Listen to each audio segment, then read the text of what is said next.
Student, Paramount academy की online classes में आप सभी का स्वागत है। मैं कुमार द्विवेदी।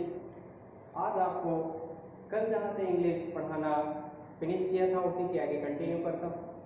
ठीक है, कल जैसे कि आपको पता है कि हमने जो बातें की थी वो सबसे पहले हमने कहा था इंग्लिश क्या है, इंग्लिश के बाद लैंग्वेज क्या है, लैंग्वेज के बाद हम लोगों ने लेटर्स जाने, लेटर्स क्या है, लेटर्स के बाद हम लोगों ने वर्ड्स जाने, है ना। वर्ड की बात किया हमने, वर्ड के बाद आपको बता दें हम लोगों ने फ्रेज की बात किया, फ्रेज क्या होते हैं, है ना। फ्रेज के बाद आपने देखा सेंटेंस क्या होते हैं, है ना, सेंटेंस। और यहीं पे हमने बताया था एक यूनिट शब्द आया था, उस यूनिट को डिफाइन किया, उसके अंतर्गत पार्ट्स ऑफ स्पीच की हमने बात किया था, है। तो ये जो है पार्ट्स ऑफ स्पीच की बात कर ले गए। इसके बाद हमने जो है सेंटेंस की बात किया। सेंटेंस में सेंटेंस के नीचे हमने बात किया था स्ट्रक्चर की, स्ट्रक्चर की, ठीक है। स्ट्रक्चर की बात किया, स्ट्रक्चर के आगे हमें कुछ बातें करनी थी, ठीक है। इसके बाद हम लोग फिर आ जाते हैं नाउन पे।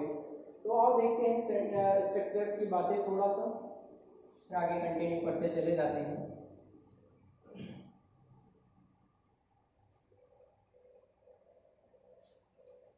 हमने बात किया सेंटेंस की, सेंटेंस में बात हो गई थी स्ट्रक्चर की। सेंटेंस, सेंटेंस में बात किया था हमने स्ट्रक्चर की। स्ट्रक्चर में आपने देखा, स्ट्रक्चर में आपने देखा सब्जेक्ट होता है, सब्जेक्ट जैसे आपने डूअर कहा, वर्ब होती है और ऑब्जेक्ट होता है, ठीक है। सब्जेक्ट में आपने देखा कि ये डूअर इसे कहा जाता है और वर्ब को हमने दो भागों में डिवाइड कर दिया था, जैसे कि आपको बताया था हेल्पिंग वर्ब और मेन वर्ब, ये बात बता दिया था, हेल्पिंग वर्ब और मेन वर्ब। ऑब्जेक्ट को बताया गया कि सब्जेक्ट और वर्ब का जो इफेक्ट पड़ेगा ऑब्जेक्ट होगा जिस पर पड़ेगा। तो ये बात हमने कल डिस्कस कर लिया था। इस स्ट्रक्चर के आधार पर ही हमारे सेंटेंस आ जाते हैं। उन सेंटेंस के टाइप्स को हम लोग देख लेते हैं। तो आगे हम लोग देखेंगे काइंड्स ऑफ सेंटेंसेस या टाइप्स ऑफ सेंटेंसेस, ठीक है। तो हम लोग देखेंगे kinds of sentence.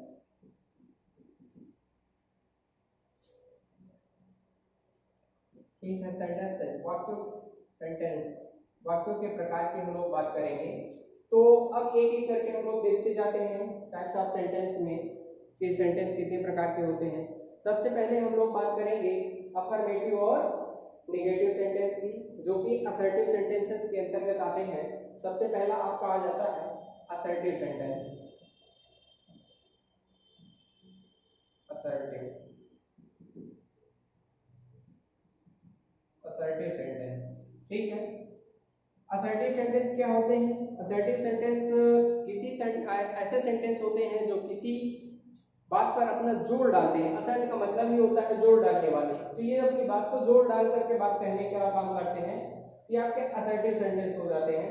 Assertive sentence के ही दो भाग होते हैं, एक तो आपको पता है अफर्मेटिव होता है, अफर्मेटिव होता है, और दूसरा इसी का जो होता है निगेटिव होता है,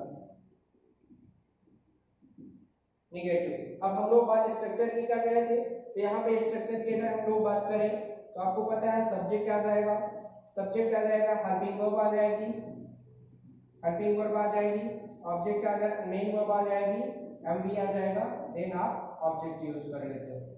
तो ये आपका स्ट्रक्चर हो जाता है अफर्मेटिव सेंटेंस के लिए। इसी तरह अगर हम लोग नेगेटिव सेंटेंस की बात करें तो यहाँ पे भी आपको मिलेगा सब्जेक्ट, हेल्पिंग वर्ब आ जाएगी और नॉट का यूज करते हो निगेशन दिखाने के लिए।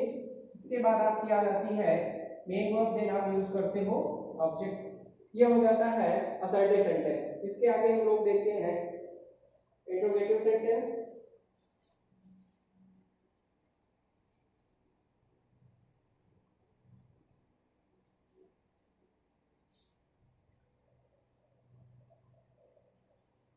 इंट्रोगेटिव सेंटेंस की हम लोग बात करते हैं। अगला हमारा जो सेंटेंस होगा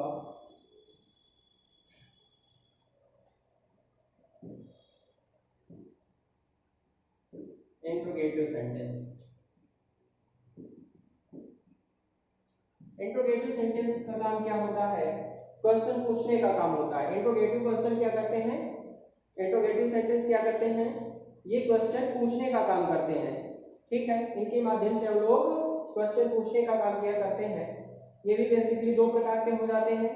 नंबर एक, अगर हम लोग बात करें क्लोज एंडेड टाइप और open ended type, two types के हो जाते हैं, क्लोज एंडेड, या फिर इसे ही आप लोग यस नो टाइप कह देते हो, यस नो टाइप, ठीक है। क्लोज एंडेड या फिर यस नो टाइप के नाम से आप इन्हें जानते हो। इसको हम लोग क्लोज एंडेड क्यों कहते हैं भाई? क्लोज एंडेड इसलिए कहा जाता है क्योंकि ये अपना जवाब यस नो में देते हैं और उसे हमें डिस्क्राइब करने की जरूरत नहीं है ना। तो जैसे आपसे कह दिया जाए कि क्या आपने हाई स्कूल पास कर लिया, है ना। अगर आपसे कह दिया जाए क्या आपने हाई स्कूल पास कर लिया, तो आप यही जवाब दोगे। अगर पास कर लिया है तो कह दोगे यस, अगर नहीं पास किया तो आप कहोगे नो, मतलब यस नो में जवाब दोगे। आप उसको एक्सप्लेन नहीं करोगे, उसका कोई एक्सप्लेनेशन नहीं देते हो, है ना। तो इसीलिए इसे कह दिया जाता है यस नो टाइप या फिर क्लोज एंडेड। अपना यस नो में जवाब दिया और एंड हो गया, ठीक है। ये क्लोज एंडेड टाइप क्वेश्चन होते हैं। इनमें सबसे पहले हम लोग हेल्पिंग वर्ब, इनका स्ट्रक्चर देख लेते हैं। तो हेल्पिंग वर्ब यूज कर लेते हैं, ठीक है। हेल्पिंग वर्ब यूज कर लेते हैं। इसके बाद आ जाता है इसका सब्जेक्ट। सब्जेक्ट के बाद आपका आ जाता है मेन वर्ब, ठीक है। मेन वर्ब आ जाती है। मेन वर्ब के बाद आप यूज कर लेते हो ऑब्जेक्ट और क्वेश्चन मार्क। ये आपका हो जाता है क्लोज एंडेड टाइप। इसके बाद जो इसका सेकेंड टाइप होता है ओपन एंडेड टाइप होता है। ओपन एंडेड, ओपन एंडेड इसमें क्या होता है? इसमें हमें एक्सप्लेन करना पड़ता है ना। आपने जैसे पूछा कोई बात है, आपके पिताजी कानपुर क्यों गए हैं, तो यहाँ पे आपसे अगर क्वेश्चन किया गया आपके पिताजी कानपुर क्यों गए हैं, तो आपको इसका एक्सप्लेनेशन देना पड़ेगा, आपको जवाब देना पड़ेगा, एक्सप्लेन करना पड़ेगा, थोड़ा सा विस्तृत में बताना पड़ेगा। यस नो से इसमें काम चलने वाला नहीं है। हाँ, तो इसी वजह से इसे ओपन एंडेड कह दिया गया, मतलब कि ये इसे आपको ओपन करना पड़ेगा, बात को खोलनी पड़ेगी, ठीक है ना। ये ओपन एंडेड हो जाता है। इसमें आप क्या करते हो? सबसे पहले आप जो है क्यूडब्ल्यू क्वेश्चन वर्ड यूज करते हो, क्वेश्चन वर्ड यूज करते हो, ठीक है। क्वेश्चन वर्ड के बाद आप यूज कर ले जाते हो हेल्पिंग वर्ब आपकी आ जाती है। Helping verb, subject, main verb, question mark. तो हम लोग जो है देख पाते हैं इंट्रोगेशन, इंट्रोगेटिव सेंटेंस की अगर बात किया है तो इंट्रोगेटिव में क्या हुआ? ये आस्क, क्वेश्चन पूछने का काम करता है। क्या करता है? क्वेश्चन पूछने का काम करता है। और इसी में टू टाइप्स हो जाते हैं, क्लोज एंडेड और ओपन एंडेड। क्लोज एंडेड का स्ट्रक्चर ये हो जाता है और ओपन एंडेड का स्ट्रक्चर ये हो जाता है। इसके बाद हम लोग बात करते हैं इंपरेटिव सेंटेंस की, ठीक है।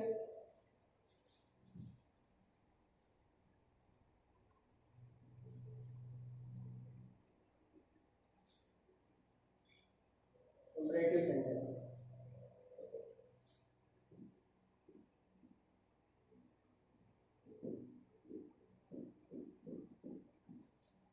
इंपरेटिव सेंटेंस आपको पता है इंपरेटिव सेंटेंस के द्वारा हम लोग विनय, रिक्वेस्ट वगैरह दिखाते हैं, ऑर्डर दिखाते हैं, ठीक है। तो इसका स्ट्रक्चर देख लेते हैं। यहाँ पे V1 होता है प्लस ऑब्जेक्ट होता है, V1 प्लस ऑब्जेक्ट होता है, या फिर इसका सेकेंड स्ट्रक्चर होता है do not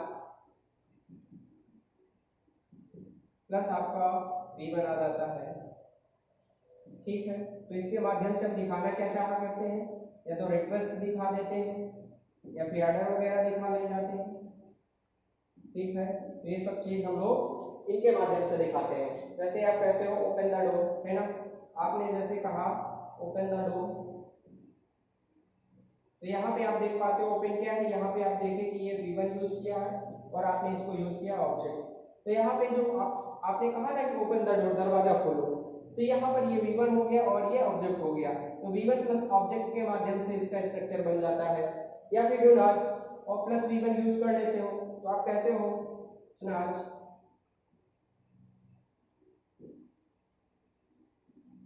do not plug the flowers, है ना। आपने कहा do not plug the torch, फूलों को मत तोड़ो, है ना। तो यहाँ पे आपने देखा डू नॉट यूज किया, इसके बाद V1 यूज किया, देन ऑब्जेक्ट का प्रयोग किया है। तो यहाँ पे V1 प्लस डू नॉट है और फिर आपका ऑब्जेक्ट है। तो यहाँ पे ऑब्जेक्ट आप लिख लीजिएगा, ऑब्जेक्ट यूज कर लेते हो, ठीक है। तो ये स्ट्रक्चर आपका इंपरेटिव का आ जाता है। इंपरेटिव के बाद आपका एक्सक्लेमेटरी सेंटेंस आ जाते हैं। हम लोग एक्सक्लेमेटरी सेंटेंस देख लेते हैं।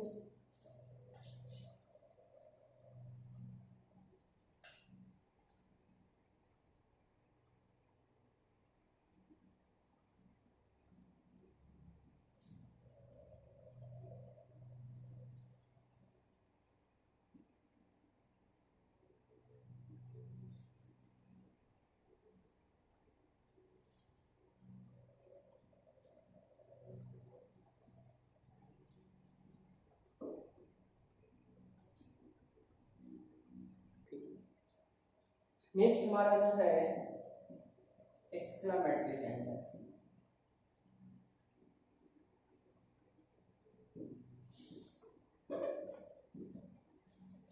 एक्सक्लेमेटरी सेंटेंस, एक्सक्लेमेटरी सेंटेंस हम लोग बात करें एक्सक्लेमेटरी सेंटेंस की। तो एक्सक्लेमेटरी सेंटेंस क्या होते हैं? ये सडन फीलिंग एक्सप्रेसिंग वर्ड होते हैं, सेंटेंस होते हैं। कैसे होते हैं? सडन फीलिंग एक्सप्रेसिंग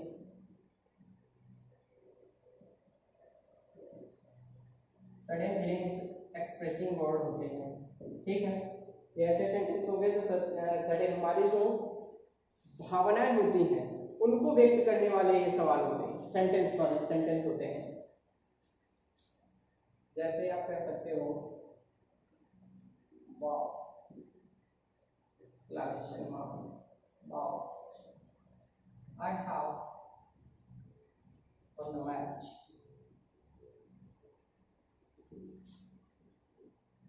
जैसे आप कह देते हो wow I have one the match, ये आपका एक्सक्लेमेशन दिखाने का काम करेगा, ये हमारी जो फीलिंग्स हैं उनको व्यक्त करने का काम करता है। तो एक्सक्लेमेटरी सेंटेंस हो जाते हैं आपके इस तरह से। पांचवा आपका आ जाता है ऑप्टेटिव सेंटेंस। कौन सा आ जाता है? ऑप्टेटिव सेंटेंस, आप इच्छा सूचक, है ना, ऑप्टेटिव सेंटेंस। ऑप्टेटिव सेंटेंस, ये ऑप्टेटिव सेंटेंस क्या करता है? आपका मतलब होता है इच्छा व्यक्त करना। तो इच्छा सूचक सेंटेंस होते हैं, ये हमारी इच्छाओं को व्यक्त करते हैं। आप किसी के लिए विश कर सकते हो, है ना, इच्छा व्यक्त करते हो, किसी के लिए विश कर सकते हो, किसी के लिए कर्स कर सकते हो, है ना। तो इस तरह की इच्छा व्यक्त करते हो, किसी का भला चाहते हो या फिर किसी का बुरा चाहते हो, तो ये आपके ऑप्टेटिव सेंटेंस के अंतर्गत आते हैं, ठीक है। जैसे आप कहते हो मे यू लिव लॉन्ग, है ना, आप दीर्घजीवी हो, मे यू लिव लॉन्ग, आपकी उम्र लंबी हो, ऐसी आप कामना करते हो, है ना। किसी का बुरा चाहते हो, कह देते हो आपका सत्यानाश हो जाए, है ना, तो ये आपकी कर्स हो जाएगी। तो ऐसा जो आप दिखाते हो ये ऑप्टेटिव सेंटेंस के अंतर्गत आ जाता है, ठीक है। तो ये तो हमारी बात हो गई सेंटेंसेस की। अब हम लोग सेंटेंस पढ़ चुके, 5 प्रकार के आपके सेंटेंस थे जिनको हमने एक्सप्लेन किया। इसके बाद हमारा जो नया टॉपिक होगा ग्रामर का, वो नाउन होगा। तो हम लोग नाउन से स्टार्ट करते हैं। आइए देखते हैं नाउन। ये तो बेसिक इंट्रो था हमारा। इसके बाद अब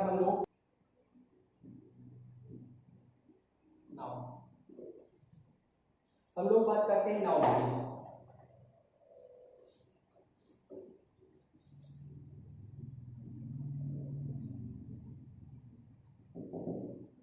देखो नाउन की अगर हम लोग डेफिनेशन की बात करें तो भाई डेफिनेशन आप लोग पढ़ चुके होते हैं, है ना।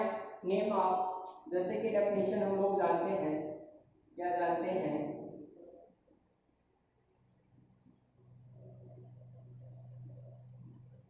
Name of a person, a place, a thing, ठीक है। तो हम लोग ये जानते हैं कि नाउन के definition name of a person, place, a thing, ठीक है। किसी स्थान का नाम, किसी व्यक्ति का नाम, किसी वस्तु का नाम नाउन होता है। ये हम लोग जानते हैं, ठीक है, पढ़ते हुए चले आए हैं। लेकिन हम जो इसकी डेफिनेशन बताएंगे वो अलग होगी थोड़ी सी, ठीक है। ये आपने अपने एकेडमिक कैरियर के दौरान पढ़ा है इसे। तो हम लोग बात करेंगे नेमिंग वर्ड, जो हमारी डेफिनेशन होगी नेमिंग वर्ड, ठीक है, नेमिंग वर्ड। तो हम लोग अगर कहते हैं नेमिंग वर्ड, कोई भी नाम वाली वस्तु है तो वो नाउन है, कोई भी नाम वाली वस्तु है तो नाउन है। हमें नहीं सिर्फ बताना है पर्सन प्लेस थिंग, हमें बस ये बताना है कि कोई भी नाम वाली वस्तु है तो नाउन है। तो यहाँ पे अगर हम लोग नाउन को एक्सप्लेन करते हैं तो देखो नाउन को कैसे एक्सप्लेन करेंगे। इससे पहले हम कुछ आपको सेंटेंस लिख देते हैं, आप लोग मुझे बताओगे कि कहाँ पर कौन सा वर्ड नाउन है, ठीक है ना, आप पहचानोगे। चलिए आप पहचानते हैं नाउन, जैसे हमको सेंटेंस लिखते हैं।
अब इसमें हमें जैसे नाउन पहचानना है तो आप लोग नाउन फाइंड आउट कर सकते हो, पता कीजिएगा इसमें कौन सा नाउन है, ठीक है।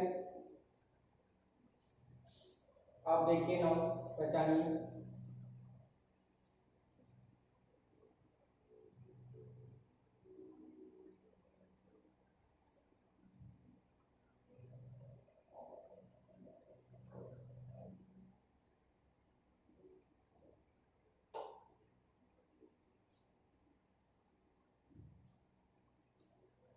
चलिए आपने पहचान कर लिया होगा।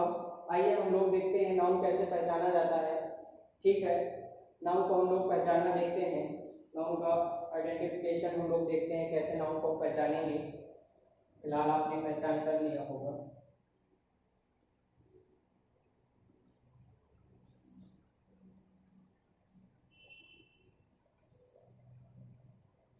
हम लोग देखो बात कर रहे हैं नाउन की, तो भाई नाउन को पहले तो हमें पहचानना आना चाहिए, है ना। सबसे बड़ी बात तो पहचान की हो गई। अगर पहचान ही नहीं आता तो यूज कैसे करोगे, है ना। तो पहचानना आपको आना चाहिए। तो यहाँ पे देखो पहचानने के लिए हम लोग बात करेंगे फंक्शनल ग्रामर की। किसकी बात करेंगे, यहाँ पे हम लोग जो बात करेंगे फंक्शनल ग्रामर की बात करेंगे। हम लोग बात करेंगे फंक्शनल ग्रामर की। कल भी हमने इसी का जिक्र किया था, फंक्शनल की बात बताई थी। तो फंक्शनल ग्रामर के दौरान हम लोग ये देखेंगे कि किस वर्ड का यूज किस तरह से होता है, क्योंकि ये फंक्शन जो है यही बताता है कौन सा शब्द किस तरह यूज हुआ है, कौन सा वर्ड किस तरह यूज हुआ है। यह चीज हम लोगों को फंक्शन के आधार पर जानना होता है ना। तो ये जो फंक्शन होता है यूज को ही बताता है, ठीक है ना। तो यहाँ पे हम लोग फंक्शन की बात कर रहे हैं। जैसे कि मैंने आपसे कहा कि नेमिंग वर्ड, हमने कहा naming word is a noun, है ना। नाम वाली वस्तु ही नाउन है। तो यहाँ पे अब आपको नाउन के डेफिनेशन के अंतर्गत आपने अभी देखा जैसे विजिबल थिंग्स आ जाती हैं, विजिबल जो दिखाई देती है हमें, अगर हम लोग बात करते हैं तो विजिबल थिंग्स आ जाती हैं। विजिबल के अंतर्गत आपने देखा कोई पर्सन आ जाता है, कोई प्लेस आ जाता है, या फिर कोई थिंग आ जाती है, ये तो विजुअल होने वाली है।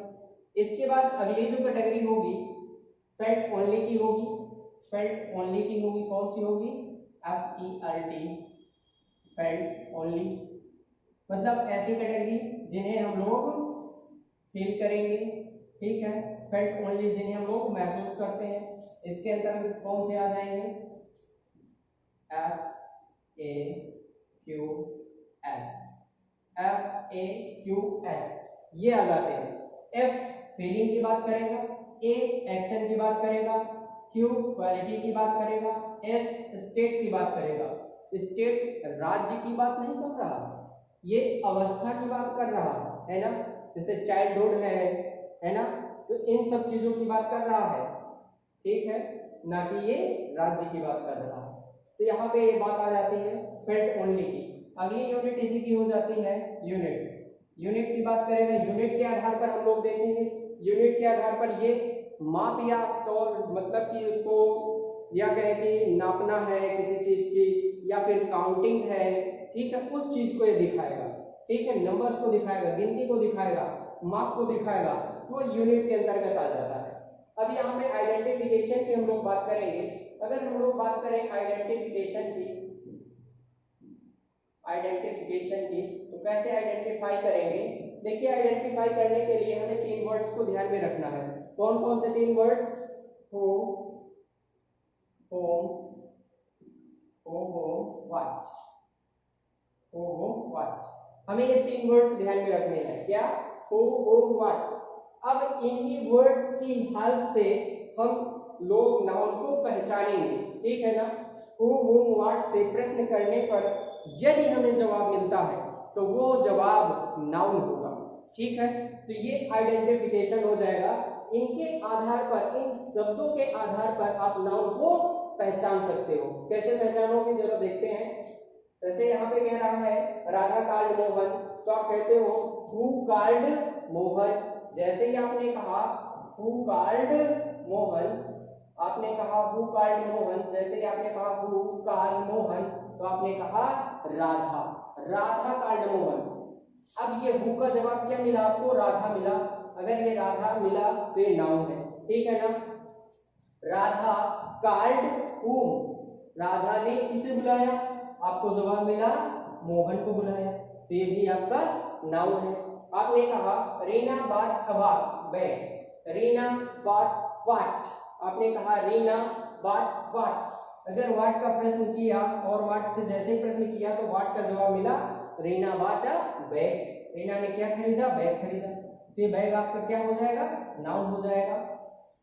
हु बॉट अ बैग, आपने जैसे ही हु से प्रश्न किया तो आपको जवाब मिला Reena bought a bag, who bought a bag, Reena bought a bag. जैसे ही आपको जवाब मिला तो आप पता कर ले जाते हो कि ये नाउन है। फिर कहता Mohan decided the team, who decided the team, आपने जैसे ही कहा हु डिसाइडेड द टीम, जवाब आया Mohan decided the team, noun है। फिर आपने कहा मोहन डिसाइडेड व्हाट, मोहन ने क्या डिसाइड किया? आपने कहा टीम डिसाइड किया, टीम क्या है? नाउन है। फिर आप कहते हो the team played well, who played well, आपने जैसे ही कहा हु प्लेड वेल, आपको जवाब मिला टीम प्लेड वेल, नाउन है, ठीक है ना। फिर आपने कहा the team played how, team ने खेला कैसे खेला? वेल खेला। तो यहाँ पे ये हाउ का जवाब है, किसका जवाब है? हाउ का, और हाउ का जवाब एडवर्ब हो जाएगा, ठीक है। ये इस प्लेट के बारे में बताएगा और वर्ब के बारे में जो बताएगा एडवर्ब कहलाएगा। ऐसा मैंने कल बताया था आपको, एडवर्ब के डेफिनेशन में बताया गया था। क्वालिफाइज अ वर्ब, वर्ब को क्वालिफाई करने वाला ही एडवर्ब होता है। तो यहाँ पे आपने देखा ये एडवर्ब हो गया। फिर कहता है Mohan reach the station, Mohan reached, who reach the station, आपने कहा Mohan reach the station, Mohan reached where, जैसे ही आपने कहा मोहन रीच्ड वेयर, तो ये वेयर किसका जवाब है? ये वेयर का जवाब है, ना कि हु व्हाट का है। ये किसका जवाब है? वेयर का। और वेयर किसके बारे में जानकारी देता है? एडवर्ब के बारे में जानकारी देता है। तो स्टेशन आपका नाउन नहीं है, एडवर्ब है। क्या है? एडवर्ब है। अच्छा, नाउन होता है हम ऐसा नहीं कहते नाउन नहीं होता, लेकिन यहाँ पे तो हम लोग यूज देख रहे हैं, फंक्शनल ग्रामर को देख रहे हैं, हमें फंक्शन देखना है, यूज किस तरह हुआ है। हमें सेंटेंस में किसी पार्ट्स ऑफ स्पीच को देख करके नहीं अंदाजा लगाना है, हमें वास्तव में उसके यूज को देखना है, वो यूज किस तरह से हो रहा है। देखने में लग रहा था हाँ स्टेशन तो नाउन है, लेकिन नहीं, नाउन नहीं, इसका यूज किस तरह से हुआ है, एज अ एडवर्ब। कि वेयर का जवाब देता है और वेयर का जवाब देने वाला एडवर्ब होता है, तो ये यहाँ पे एडवर्ब हो गया। फिर आपने कहा Sita loves her home, Sita loves, who loves her home, जैसे ही हु का आपने जिक्र किया वैसे ही आपको जवाब मिला सीता, सीता हो गया नाउन। इसके बाद आपने कहा सीता लव्स व्हाट, जैसे ही आपने कहा सीता लव्स व्हाट, तो व्हाट का जवाब मिला होम, यहाँ पे होम हो गया आपका नाउन, ठीक है। तो ये आप इस तरह से यहाँ पे पहचान कर ले जाते हो। चलिए और दो चार सेंटेंस हम लोग देखते हैं, आप लोग पहचानने की कोशिश कीजिएगा।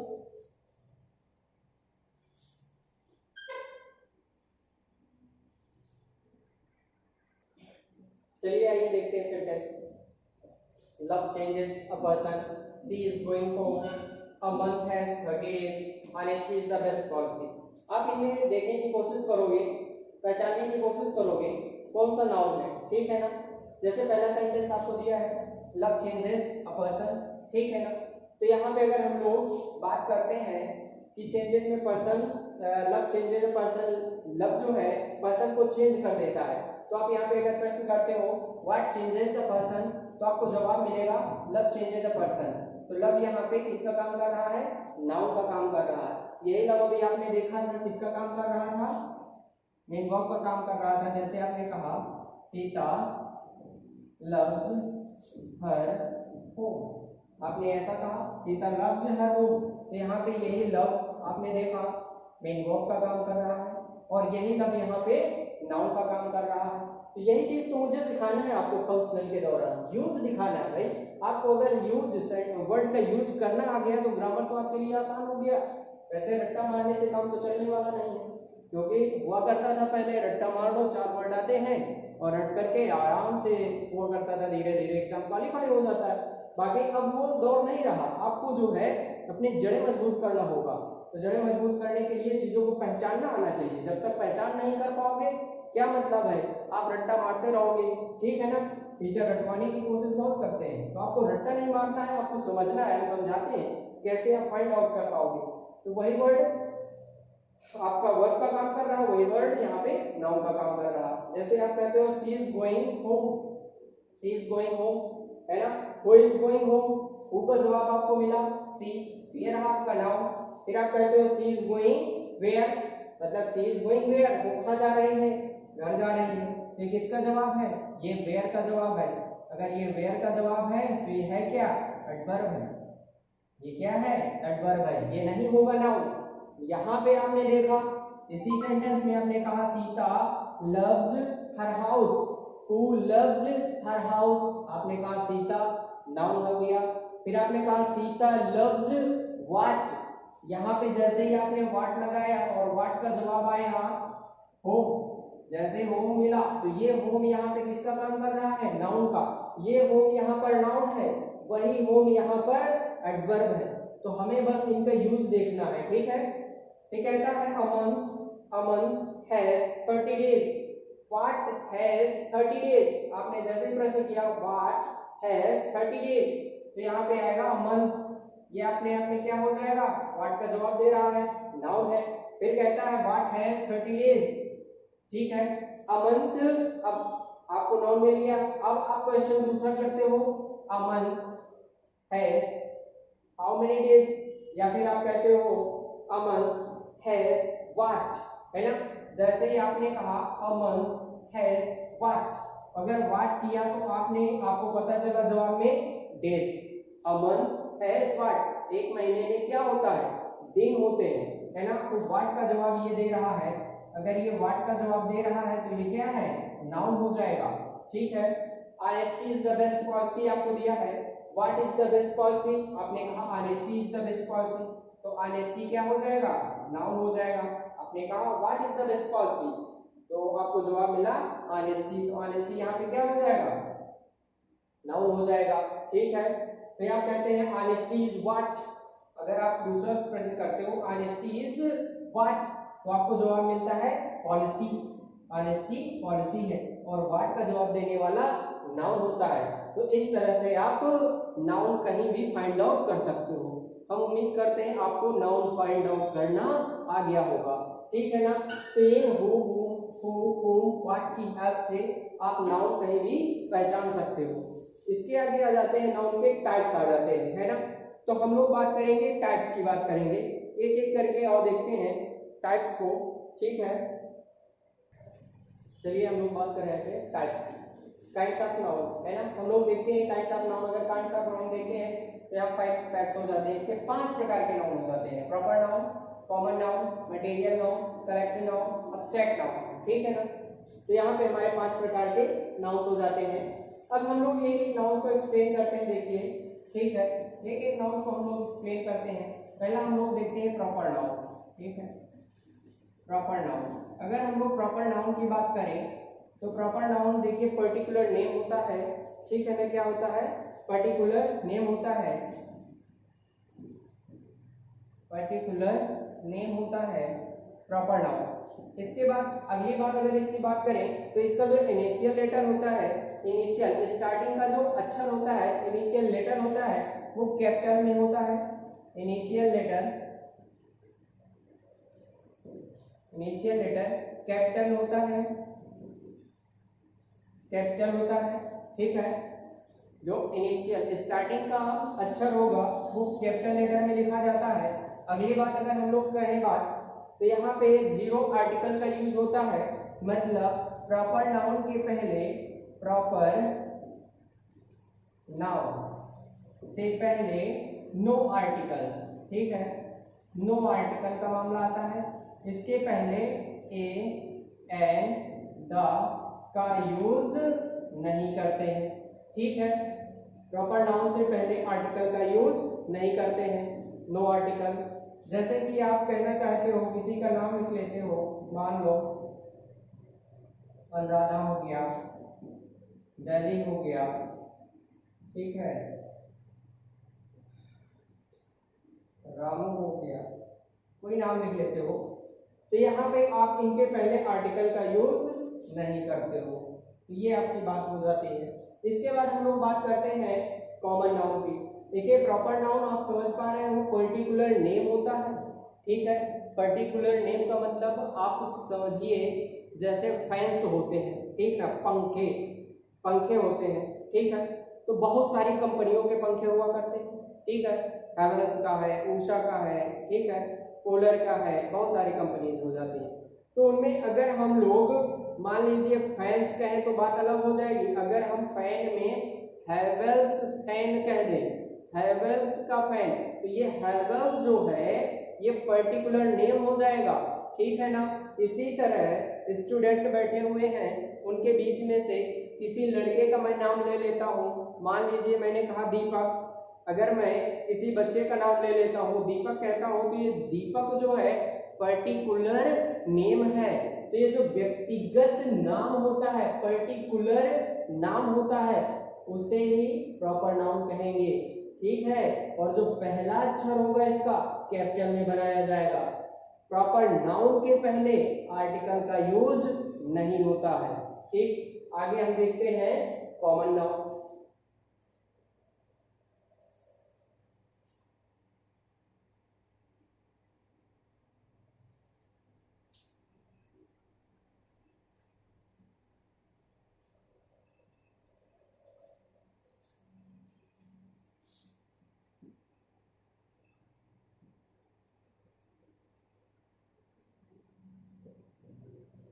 कॉमन नाउन देखिए, अगर हम लोग कॉमन नाउन की बात करें तो कॉमन शब्द ही अपने आप को एक्सप्लेन कर रहा है।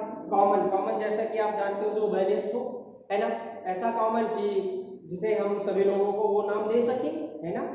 भाई अगर आप मान लो कॉमन क्या होता है, कॉमन तो समझ रहे हो बैलेंस होता है। अगर 4, 6, 8 मैं लिख लेता हूँ और इन्हें अगर कॉमन फाइंड आउट करने के लिए कहा जाए आपसे, तो आप यहाँ पे कॉमन क्या निकाल लोगे? कॉमन आप फाइंड आउट करने जाओगे 2 कॉमन हो जाएगा, क्योंकि 2 यहाँ पे भी है, 2 into 2, 2 into 3, ठीक है, 2 into 4। मान लीजिए यहाँ पे भी 2 आपको मिल रहा है, यहाँ पे 2 मिल रहा है, यहाँ पे 2 मिल रहा है, तो ये तो कॉमन हो गया ना। तो ऐसे ही ऐसा कॉमन यही बताता है कि यदि हमारे पास बहुत सारे लोग हैं और उनको हम एक नाम दे पाए, ठीक है, तो वही कॉमन होता है। कहने का मतलब जनरल नेम, कॉमन क्या होगा, जनरल नेम होता है। तो यहाँ पे आप जनरल नेम की बात करते हो, कॉमन नाउन के अंतर्गत किसकी बात किया जाता है, जनरल नेम की बात हम लोग करते हैं, जनरल नेम आ जाता है। यहाँ पे आप देखोगे तो हम लोग स्मॉल लेटर का यूज करते हैं। इनिशियल लेटर जो होगा इसका, इनिशियल लेटर जो होगा, इनिशियल लेटर स्मॉल होता है, ठीक है ना। लोअर केस में लिखा जाता है, स्मॉल होता है लोअर केस, ठीक है ना। इनिशियल लेटर कैसा होता है, स्मॉल होता है। अच्छा, इसके पहले हम लोग आर्टिकल का यूज करते हैं। इसके पहले कॉमन नाउन के पहले, कॉमन नाउन से पहले an द आर्टिकल का यूज किया जाता है। जैसे आप कहते हो अ बॉय, ठीक है, आप कहते हो अ बॉय, ठीक है, अ गर्ल,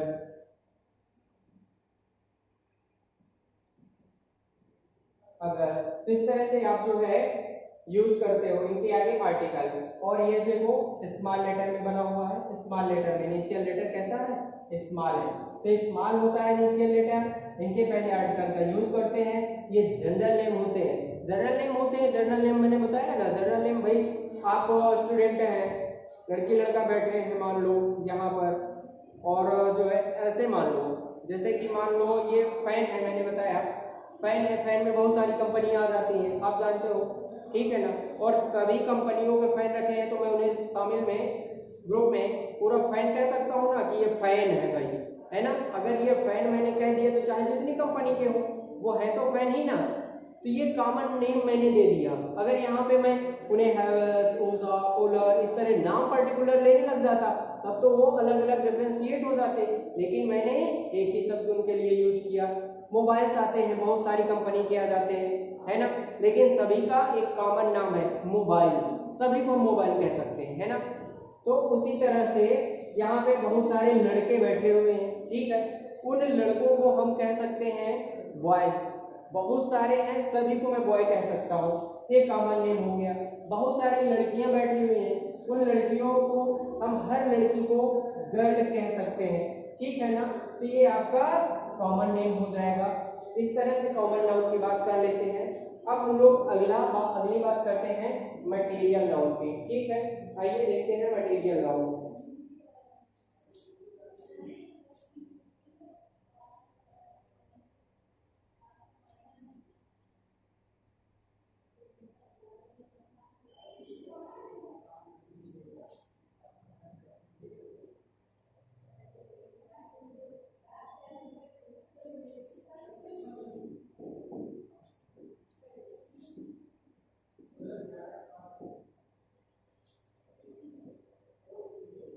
हम लोग बात करेंगे मटेरियल नाउन की। मटेरियल नाउन किसकी बात करता है, मटेरियल नाउन सब्सटेंस की बात करता है या मैटर की बात करता है, किसकी बात करता है, मैटर या सब्सटेंस की बात करता है।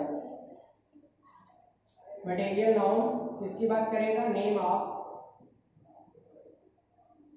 मैटर या सब्सटेंस की बात करता है, मैटर या सब्सटेंस की बात करता है, ठीक है ना। नेम ऑफ मैटर या सब्सटेंस की बात करता है। मटेरियल नाउन से पहले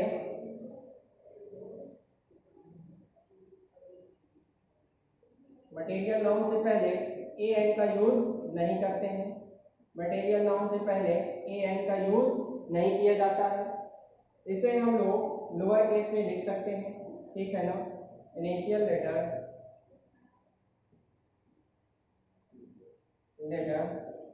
स्मॉल होता है, ठीक है, कोई दिक्कत नहीं है। मटेरियल नाउन इसके अंतर्गत जैसे आप जानते हो स्मॉल भी हो सकता है, कैपिटल भी हो सकता है, वैसे इसको ना ही लिखें क्योंकि स्टार्टिंग में अगर लगाते हो तो द के साथ द, अच्छा यहाँ पे द की बात है तो द यूज हो भी सकता है, ठीक है ना।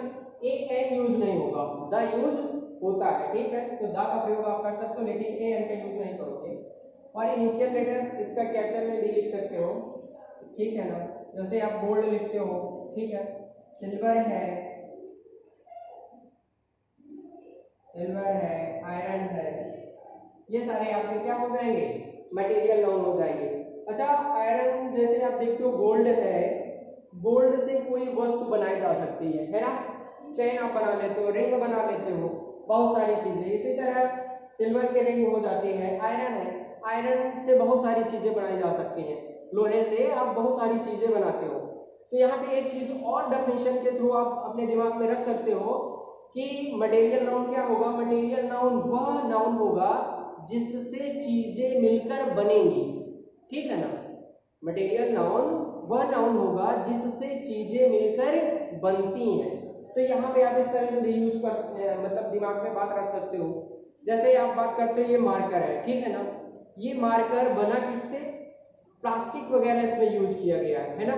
तो जो प्लास्टिक इसमें यूज है, ये प्लास्टिक इसका मटेरियल है, ठीक है ना, ये प्लास्टिक क्या है, मटेरियल है। अच्छा, ये मार्कर शब्द क्या है, मार्कर आप चाहे ये एक मार्कर लिए हो, अगर हम दूसरे मार्कर की बात करें तो ये भी एक मार्कर ही है, बशर्ते इनकी कंपनियां अलग अलग है। तो मार्कर शब्द इसका कॉमन नेम हो जाएगा।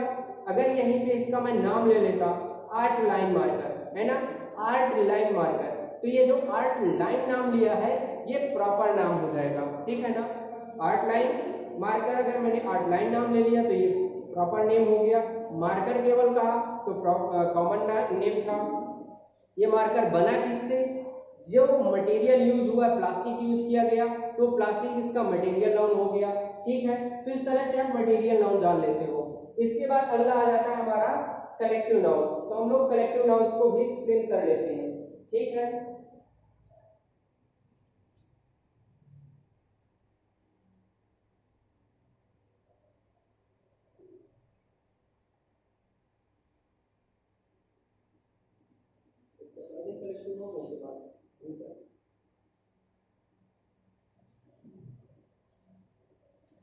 चलिए आइए कलेक्टिव नाउन।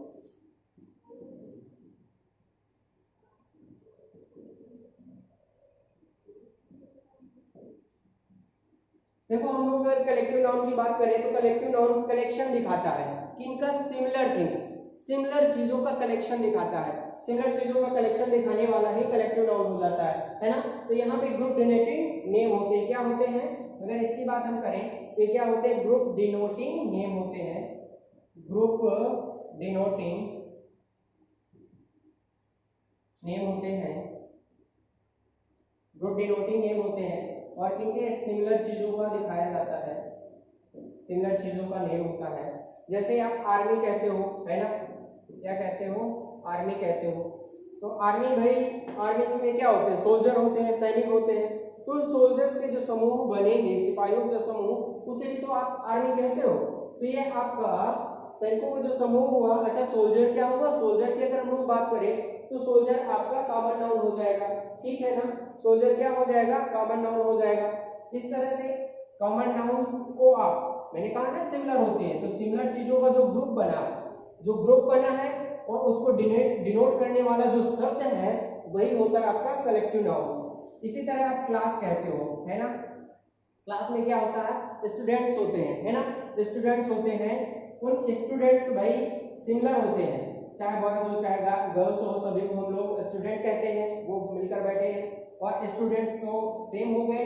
अब स्टूडेंट्स का जो ग्रुप होगा उसे ही हम क्लास कह देते हैं। इसी तरह आपका फैमिली होता है, फैमिली आपका क्या है, ये भी आपका कलेक्टिव नाउन है। तो ये आपके हो जाते हैं कलेक्टिव नाउन। इसके बाद बात आती है एब्स्ट्रैक्ट नाउन की। हम लोग एब्स्ट्रैक्ट नाउन को कल एक्सप्लेन करेंगे, क्योंकि ये थोड़ा सा बड़ा टॉपिक है और इसे हम लोग कायदे से समझेंगे, ठीक है, क्योंकि यहाँ से क्वेश्चन बनते ही बनते हैं। तो इस चीज को समझना बेहद जरूरी है। आज के लिए बस यहीं पे हम क्लास ऑफ करेंगे। आज के लिए बस इतना ही। आज क्लास जो है यहीं पे ऑफ करते हैं। Thank you for watching.